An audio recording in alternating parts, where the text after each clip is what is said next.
Hai, Hai.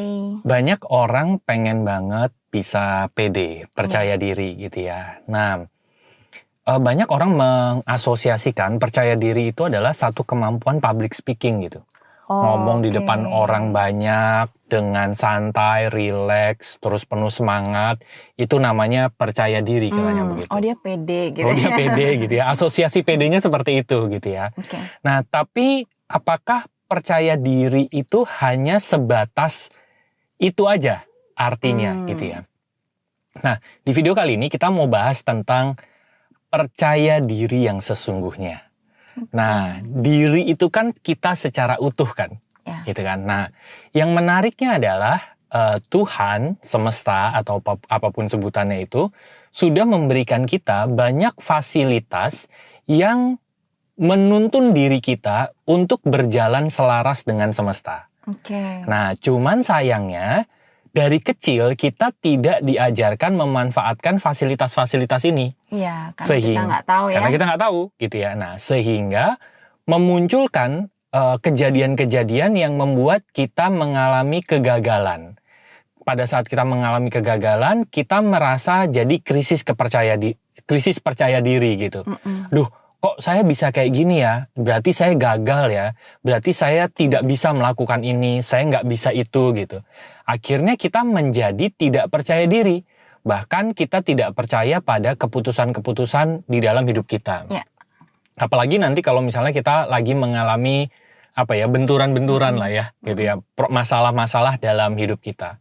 Padahal sebetulnya setiap masalah, setiap tantangan kita sebut aja begitu, kita itu sudah dikaruniai fitur-fitur dan fasilitas-fasilitas untuk bisa keluar dari masalah tersebut. Iya. Tinggal masalahnya, kita percaya diri nggak untuk menggunakan fasilitas-fasilitas tersebut secara tepat gitu. Nah, karena balik lagi, dari kecil kita tidak pernah diajarkan memanfaatkan fasilitas-fasilitas tersebut gitu. Nah, di Human Design itu ada beberapa fitur untuk mengembalikan kita kembali percaya diri. Karena sebetulnya fasilitas tersebut udah dirancang untuk kita supaya kita itu bisa berjalan hidupnya dengan selaras. Ya. Fasilitas yang pertama apa? Supaya nanti kita bisa berjalan secara percaya diri di Human Design. Inner Authority ya? Ya, inner authority. Jadi sebetulnya percaya diri itu kalau kita break gitu kan, ya benar-benar percaya diri gitu kan, percaya kepada diri kita. Nah, percaya kepada diri salah satunya adalah ketika kita perlu mengambil pilihan, perlu mengambil keputusan, terus kita punya punya keinginan, punya hal-hal yang kita sukai, punya tujuan, punya impian.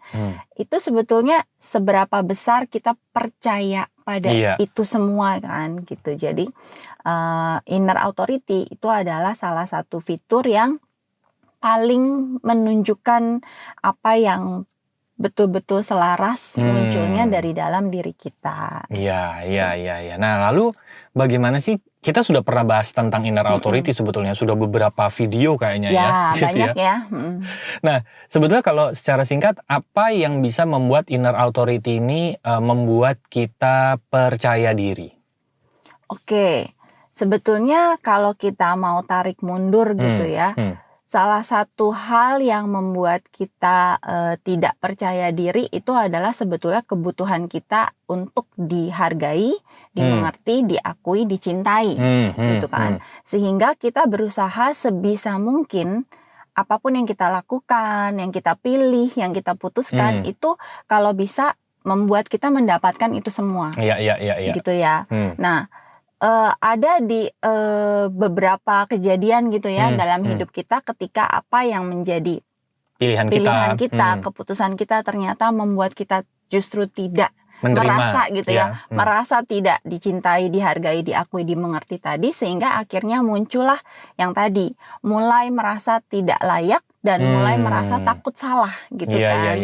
Tapi tidak layak dan takut salahnya ini masih berdasarkan standar luar. Gitu kan, karena kita masih menganggap bahwa kita tuh dihargai, dimengerti, diakui, dicintai tadi itu yang terpenting adalah oleh luar gitu kan. Iya, mendapatkan dari luar. Betul. Nah, sebetulnya inner authority ini itu mengembalikan bahwa sebetulnya kita loh yang paling tahu apa yang paling layak untuk kita, apa yang layak kita dapatkan, apa yang baik untuk kita, apa yang memang kita sukai gitu kan, intinya apa yang selaras untuk kita. Dan sebetulnya kita juga akan menemukan nanti ya bahwa yang terpenting ternyata adalah untuk bisa mendapatkan perasaan dicintai, diakui, dimengerti, dihargai tadi itu terutama dari dalam diri kita sendiri dulu gitu kan. Nah, jadi sebetulnya inner authority itu mengembalikan supaya kita bisa membuat pilihan-pilihan yang tepat gitu kan, supaya akhirnya kita bisa merasakan bahwa kita tuh boleh, kita tuh layak, kita tuh bisa. Gitu. Ya, memang yang sulit dalam mengikuti inner authority adalah yang pertama, dari kecil kita nggak pernah diajarin ya inner authority kita apa. Bahkan mungkin orang tua kita juga nggak tahu gitu ya.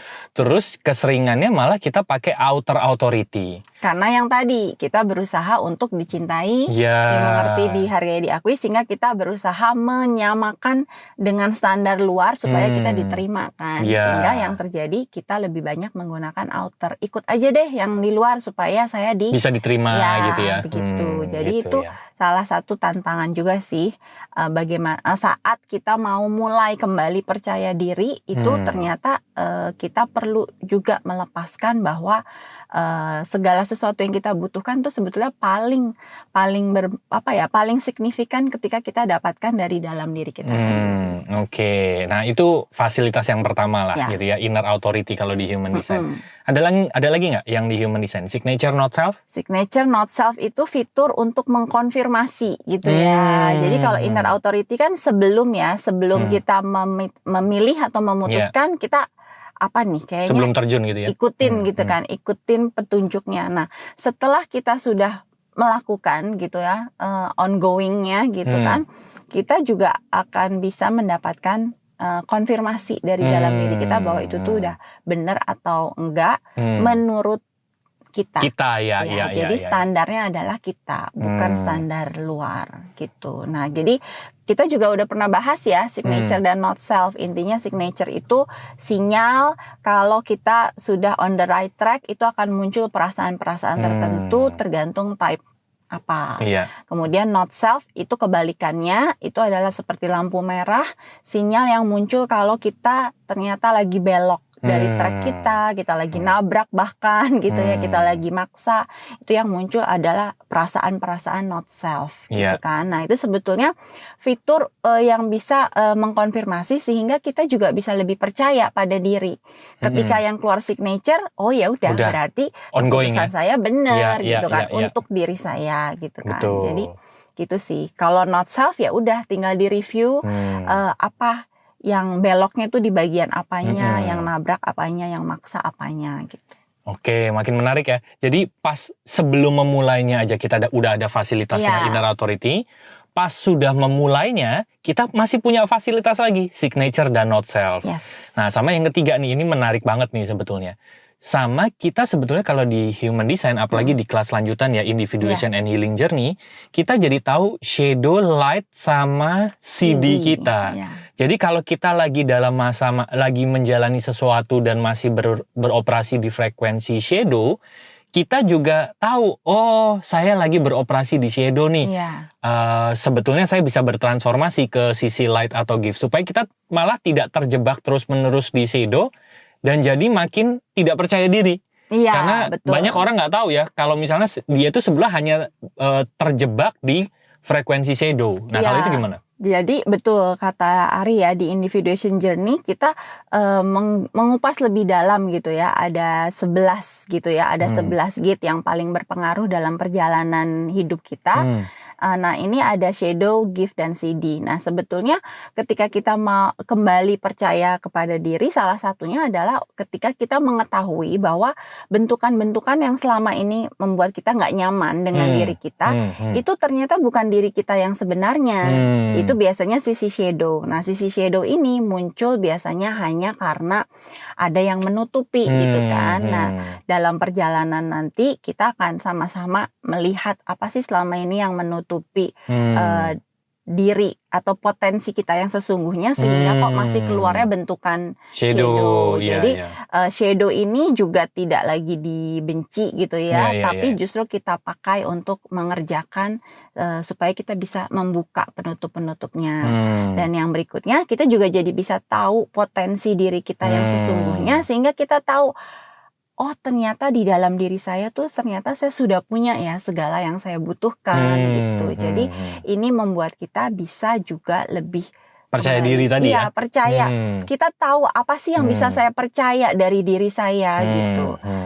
Ketika ada masalah, ada tantangan, apa dari diri saya yang bisa saya percaya dan saya yakini bahwa itu yang bisa membawa saya keluar, bisa membawa saya menuju hidup yang berkelimpahan, hidup yang mengalir gitu. Itu semuanya kita sudah ada. Cuma banyak dari kita mungkin yang belum tahu karena masih ketutup tadi. Shadow itu ya, jadinya terjebak dalam lingkaran shadow gitu ya. Dan apalagi pada saat terjebak dalam lingkaran shadow, yang paling parah adalah sampai akhirnya mengidentitaskan dirinya. Betul. Bahwa tuh saya udah nyoba berkali-kali, saya gagal.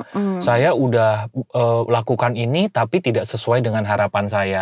Lama-lama jadi mengidentitaskan diri, ya saya orang gagal, saya orangnya begini, saya orang begini. Padahal yang aslinya bukan seperti itu. Itu cuman gara-gara masih beroperasi di level shadow ya. Betul. Jadi banyak dari kita mengidentitaskan diri kita ketika kita berada di frekuensi yang rendah. Padahal frekuensi itu bisa naik, bisa turun sesuai kesadaran. Nah, itu juga nanti yang bisa kita kerjakan supaya kita bisa melihat, oh ada bentukan lain toh dari diri saya ketika saya bisa mengerjakan gitu ya. PR-PR-nya ya. PR-PR sehingga akhirnya frekuensi diri saya bisa naik. Jadi kita tidak dilahirkan dengan state tertentu gitu ya. Frekuensi itu dinamis, bisa naik dan juga bisa turun gitu kan. Tapi ya kabar baiknya berarti bisa naik, berarti kita bisa bertransformasi. Yes. Gitu. Dan akhirnya kita makin percaya diri karena kita makin menyadari talenta-talenta, karunia-karunia yang memang ada di dalam diri kita. Iya, gitu ya. dan tinggal dikerjakan aja. Kalau kita udah tahu PR-nya kan enak gitu kan. Seru ya. Jadi tadi ada 3 fasilitas secara sederhana. Yang pertama adalah sebelum memulai kita sudah punya inner authority sebetulnya gitu ya. Lalu pada saat kita mau memulai, kita sudah nyemplung ya. Sudah nyemplung, sudah memulai, kita masih ada fasilitas lagi yang namanya signature dan not self. Lalu yang ketiga, sebetulnya kalau kita makin kenal dengan energi-energi kita gitu ya, kita tahu, oh saya sekarang lagi beroperasi di shadow. Oh ini bukan saya berarti. Kalau misalnya bentukan karunianya apa ya, bentukan light atau gift-nya apa ya, atau bentukan CD-nya seperti apa ya, supaya saya bisa beroperasi di level energi yang lebih tinggi. Nah, buat teman-teman yang pengen lebih detail tahu 3 hal ini gitu ya, silakan cek aja di link di description. Bisa download ebook Human Design, atau di situ ada link untuk WA. Jadi silahkan kontak nomor WA di sana. Dan juga nanti teman-teman bisa private consultation sama Rusi atau melakukan kelas panjang ya, 26 sesi itu individuation and healing journey. Silahkan cek aja di description supaya teman-teman bisa menghubungi kami di Lompatan Hidup. Oke, sampai jumpa di episode berikutnya. Thank you, bye-bye. See you.